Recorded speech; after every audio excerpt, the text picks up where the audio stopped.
Exactly 1 year ago today, Jean Meyer was convicted in a decades-old cold case murder of Betty Rolf, a Little Chute woman killed more than 30 years ago. The case broke new ground for investigators, reopened through DNA technology. Tonight, how Betty's story is rewriting the playbook on the way cold cases are solved. One of the biggest takeaways for us from working on that case is how important the team is and how much bigger the team is in these cases.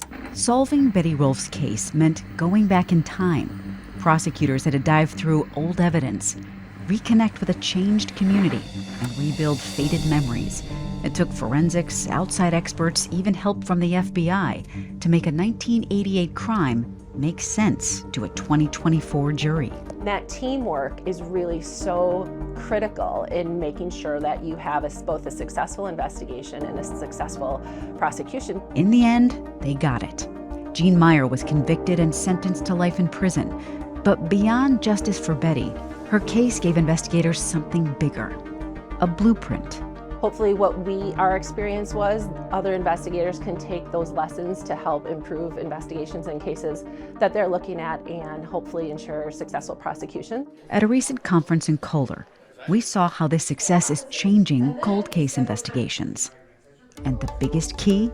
Finding an investigator who is tenacious and willing to try something new. This isn't, the normal way you investigate cases. Now that investigative playbook is evolving even faster with the help of AI. We're able to take and ingest hundreds of hours of video and search across that for guns, specific people, instead of signing into multiple sources. Private companies like Veritone are using technology that can break down hours of interviews and video, flag keywords, faces, and objects, translate languages, even detect vocal tone and emotion.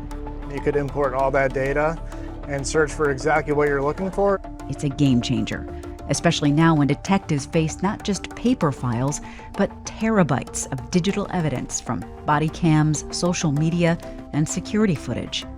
What used to take years can now move faster and bring answers to families still waiting for justice.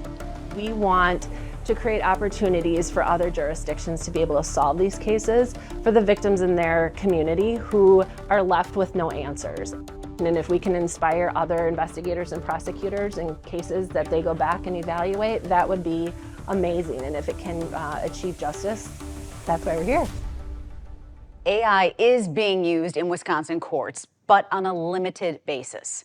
However, the state Supreme Court has created a committee to explore how it could be used in the future.